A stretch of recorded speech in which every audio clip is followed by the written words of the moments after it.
മലയാളം, തമിഴ്, ഹിന്ദി, തെലുങ്ക് ഈ ഭാഷകളിലൊക്കെ domain name മേടിക്കാമെന്ന് നിങ്ങൾക്ക് അറിയാമായിരുന്നു.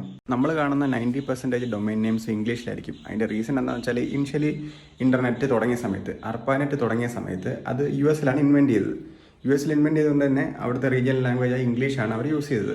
അപ്പം ഇംഗ്ലീഷ് ആൽഫബറ്റ്സും നമ്പേഴ്സും ഹൈഫൻസും മാത്രമേ അത് അക്സെപ്റ്റ് ചെയ്യുന്നുണ്ടായിരുന്നു. ലേറ്റർ ഇൻ 2009 ICANN എന്ന് പറഞ്ഞൊരു ഓർഗനൈസേഷൻ വന്നതിന് ശേഷം റീജിയണൽ ലാംഗ്വേജസ് വെച്ചിട്ടുള്ള ഡൊമൈൻ നെയിംസ് ക്രിയേറ്റ് ചെയ്യുക എന്നുള്ളൊരു ഓപ്ഷൻ അവർ കൊണ്ടു തന്നു.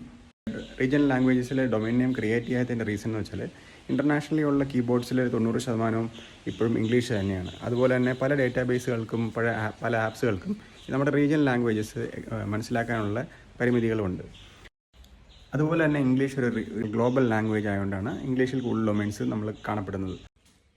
SEO പർപ്പസിന് വേണ്ടി നോക്കുകയാണെങ്കിൽ പോലും ഈ ക്രോളർ ബോർഡ്സിന് ഇംഗ്ലീഷ് ലാംഗ്വേജാണ് കുറച്ചുകൂടി ഈസിലി ക്രോൾ ചെയ്യാൻ പറ്റുന്നതും ഇൻഡെക്സ് ചെയ്യാൻ പറ്റുന്നതും. പക്ഷേ ഞാനിതൊരു നല്ല ഓപ്പർച്യൂണിറ്റി ആയിട്ടാണ് കാണുന്നത്. നമുക്ക് റീജിയണൽ ആയിട്ടുള്ളതും നീഷ് ആയിട്ടുള്ള വെബ്സൈറ്റ്സ് തുടങ്ങാൻ വേണ്ടി നമ്മുടെ റീജിയണൽ ലാംഗ്വേജിൽ മേടിക്കുന്നത് നല്ലൊരു ഓപ്ഷനായിട്ടാണ് ഞാൻ കാണുന്നത്.